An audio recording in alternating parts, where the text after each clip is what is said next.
Welcome back to Love Beyond Borders. My name is T, and to my left, Hey, I'm Drew. and we take you through the journey of wedding planning your destination wedding abroad.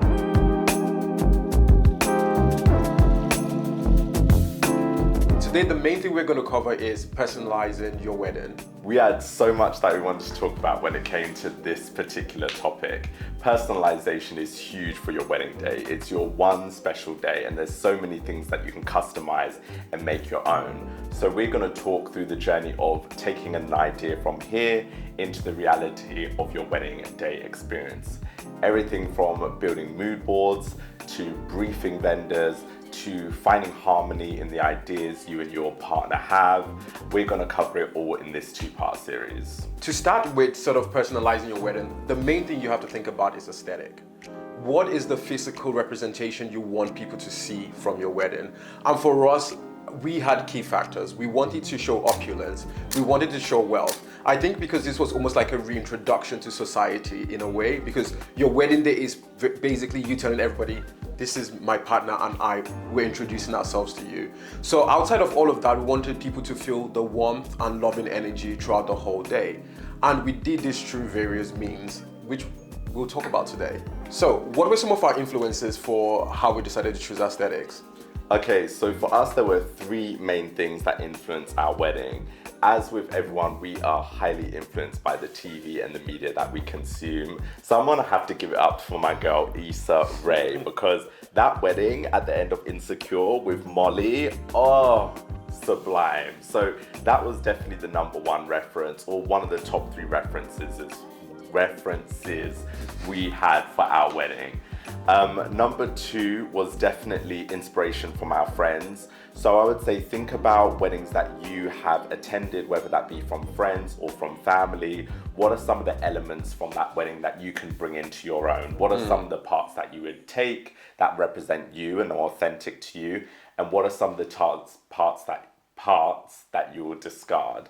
I think the next thing that was super important for us as well, and one of the main key references, was the fact that we are a Black African couple getting married. We're two grooms getting married. This isn't something that you see every day, or not something that we've seen every day. There was this one particular image that we saw of these two Black gay grooms getting married. I believe it was in the Ritz-Carlton in Harlem. Like, what? It's already given opulence. We own everything. No, but I was so upset because we found out that it was a photo shoot, not an actual wedding. So it was like we went through the whole process of like putting this on the mood board, so excited for it. Then it was like, yeah, photo shoot. Like, why would you do that to us? I mean, we also did a styled wedding shoot, so... But that's different. But yeah, that kind of set the bar for us. I can't remember how I stumbled across that image, but that essentially was like, here's the bar, here's what we want to invoke in others. And so that became kind of the foundation for our wedding aesthetics. And I think getting the aesthetic right is great, but there has to be cohesion throughout the wedding. So cohesion from the guest to the venue to even as the detail of what the vendors wear. So now what we thought about is like the venue is the blank canvas. How did we want to set up the venue in a way that when guests come into the venue, they're adding to the decor, they're adding to the color in its own way. And then on top of that, when the vendors actually arrive at the venue, how do they sort of show their presence without standing out? So I think it's good that we're going to cover all of that because color plays a big role in basically designing the aesthetic of your wedding. Yeah, it really did start with the color. Everything was foundational to that. And another tip, use color wheel theory for your wedding. Like, color wheel theory was incredible for our wedding because essentially, I don't know the ins and outs, but essentially you look at the colors that are opposite to the primary colors that you select. So for T and I, green is one of our favorite colors. Like, we both love green. I think it was in 2022 we realized that green was our favorite color. You kind of sold it to me for was it your 30th birthday? Yes, my 30th birthday. We had everyone wearing green. And also green exemplifies some of the feelings that we wanted to invoke, like that feeling of luxury, that feeling of nature, of like, it has so many amazing connotations, green. So that was our canvas. And then we sprinkled in a bit of gold because everyone knows green and gold go well together. So green was our primary color. gold was our accent. And then looking at the color wheel, orange was opposite to that. So we knew that we wanted to use orange in some way, but we weren't exactly sure how we wanted to use orange. Yeah. So we used green and gold throughout our invites, our wedding website, and then we ultimately decided on orange because we were like, what color do black people look good in? And orange is one of those colors. So we were like, that ultimately became the color we chose for our guest dress code. And it's crazy because seeing the vision come to life, it's when we stood, was it at the bottom? And then we looked up at our guests when they were all in a circle. Yes. And then I saw the flow of colors between the guys in their tuxes and then the women in like the orange, sort of yellowy type colors. And I was just like, okay, he ate that. Like, his vision was right. Like, it was a bit annoying, but it was right. It was right. And once you have your color palette, you've used color wheel theory, you know the colors that go well together. I think it's important to just be consistent. Like, you've got your colors, stick to it. So we were just consistent in using greens, golds throughout the whole wedding experience. So whether that be our invites, our wedding website, the floral arrangements. We also knew green and gold stood out against the venue, which was primarily white. Yeah. So we were just consistent with it. So that's the key. So yeah, key points for color. Set your foundation with the primary colors and then take it from there. And don't try to use too many primary colors in one wedding, because we've seen people that you set up the wedding with black sort of decorations, the guests are in red, you're in green, somebody is, it's like, it's not a crayon box. Like, just complement it with a color wheel where you can. A key conversation when it comes to building your right aesthetic and vision is collaboration with your vendors, but also with your partner. I think for us, wedding planning was a crash course in, how will I put it?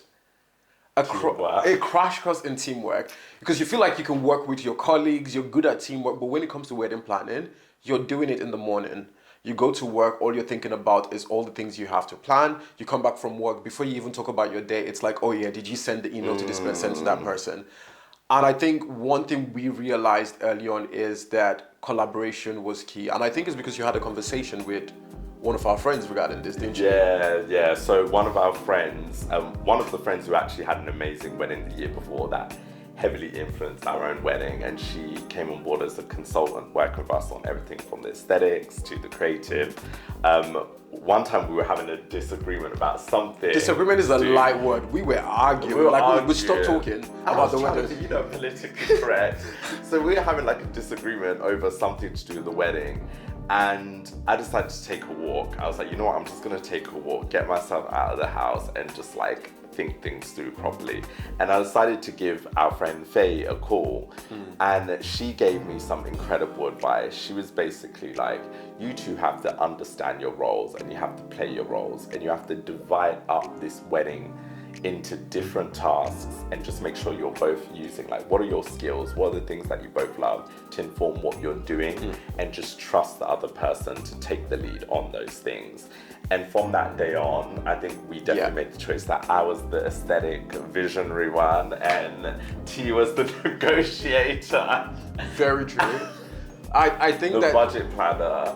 After that conversation, I think it put a lot of clarity into why we were having arguments, because we were both in some way stepping each other's territory. I think you can add into what he was doing, but I think giving him the rein, like, okay, this is his vision, just take a step back and listen to him.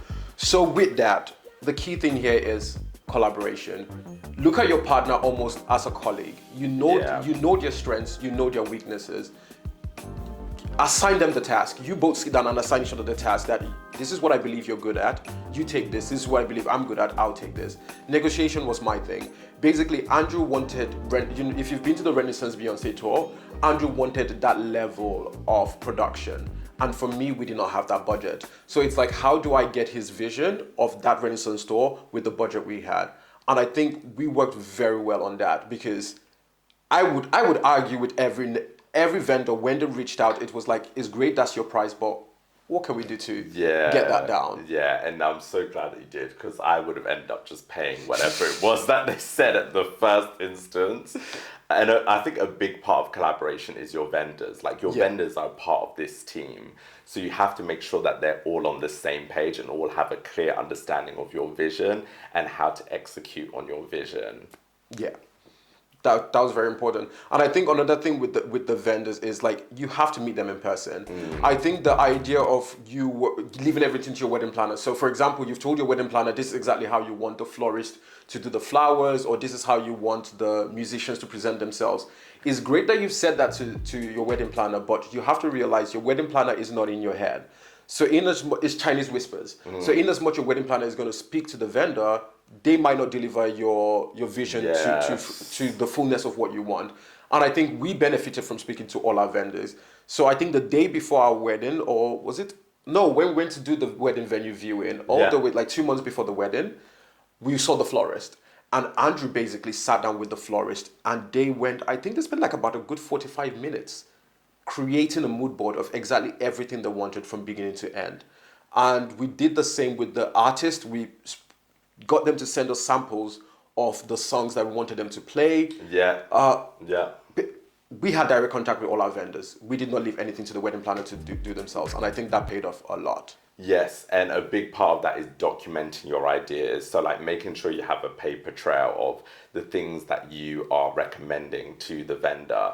Like we set up like briefing docs for all of our vendors where we added mood boards, our notes, our changes, so that there's a paper trail. So in case anyone tries to say, oh, we weren't informed of that, you literally have that shared document which outlines everything in there. So that was really helpful.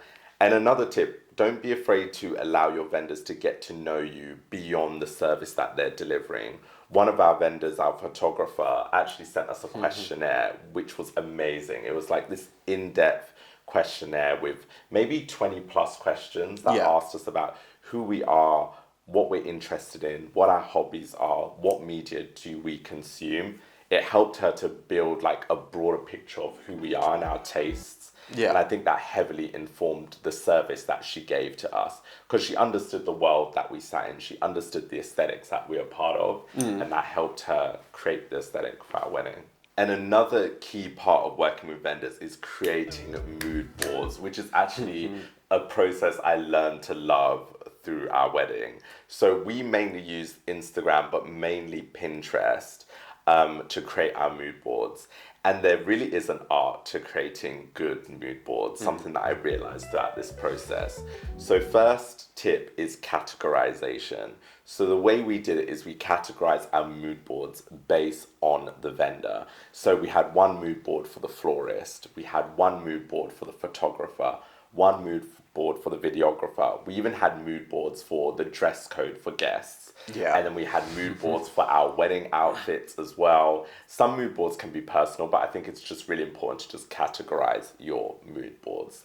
The next tip, more isn't always better. Like less is sometimes more.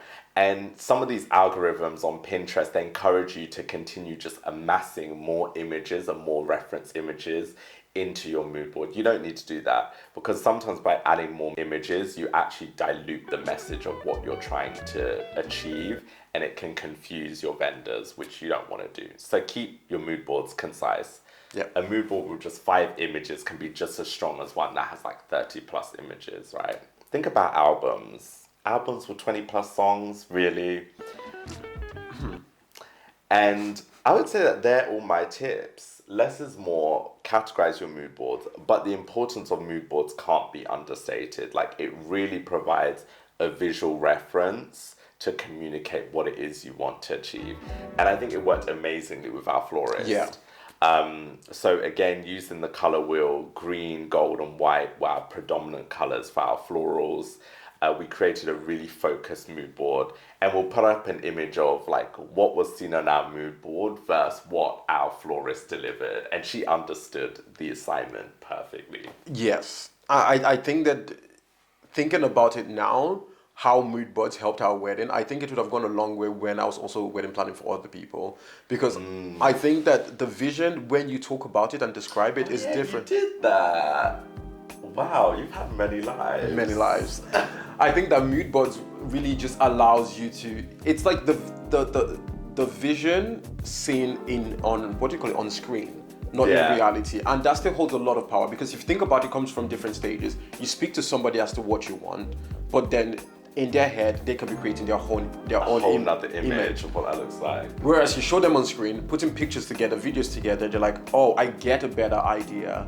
And then in reality, when you see it, and then like, okay, comes to life. So the florist, superb job. Now the cake. I feel like we need to have a moment of silence for this cake. The day I catch that baker, we're gonna have words. The cake was simple. Like, Elegant. Simple, elegant, and then we saw this monstrosity that, like, first of all, why was the cake that big? Because it was so big. And we didn't see the cake until the wedding day. We didn't even see it before. We saw it when it rolled out. When it rolled out. And the mistake we made, we just sent the one picture. So we did not think of the size of the cake. We sent the one picture and in terms of the taste of the macaroons we wanted on the cake. But apart from that, we did not give more detail. And I think we hold ourselves a little bit accountable, but... Yeah, but no, that was a flaw. We need to roll a picture of the actual reference cake versus the actual cake that we got. But I feel like the photography would have actually made the cake look better than what it... No, you will see the difference. I don't think you can hide that. And I think, till this day. That's the biggest chop of the wedding. No, our first dance is the biggest chop because True. That's a story for another day. So in the end, when it comes to personalizing your wedding, the key things you have to think about is what is the foundation of your love? What is the message you want to display and convey to your guest? It's your wedding day. It is not your family's wedding day, your cousins, your children's wedding day. It is yours. How do you want to reintroduce yourself to the world? Because in a way, this is reintroducing your relationship on a grandstanding. So keep that in mind and do what makes you happy would be my one piece of advice. Yes, our next tip, just to wrap up, collaboration is key. Having synergy between both of your ideas, having a blend of both of your personalities and having that come to life and understanding your roles is super important in bringing your vision to life. Yeah. And also collaboration with your vendors. Why can't I say collaboration today? Because you don't collaborate a lot. I'm a Virgo, we don't collaborate. One man army, that's him. But yeah, collaboration is key, both with each other, but also with your vendors. And a big part of collaboration is being on the same page, and mood boards is a very clear visual way that you can get on the same page and communicate your vision in a way that makes sense and also increase the chance of you reaching the outcome that you want. And that's right. In the next episode, we're going to dive deeper where we talk about the intricate details from the dress code to the music to the decor, how all those little details play a part in how everyone else sees your wedding. And I think people will be like, no, it doesn't really matter, it's just your wedding day. No, they remember because they will reference that another day. So yeah, we'll talk you through that and give you some tips on that. Yes, and don't forget, we're also going to be included links to our mood boards in the show notes as well. We'll also be including links to some of the vendors that we used, so you can just get a really good understanding of how we plan our wedding. And we may also include links to the briefing docs that we created, because I think that would be really helpful for you guys to see. We have to charge for that one. But yeah, like, comment, and subscribe, and we'll catch you on the next episode.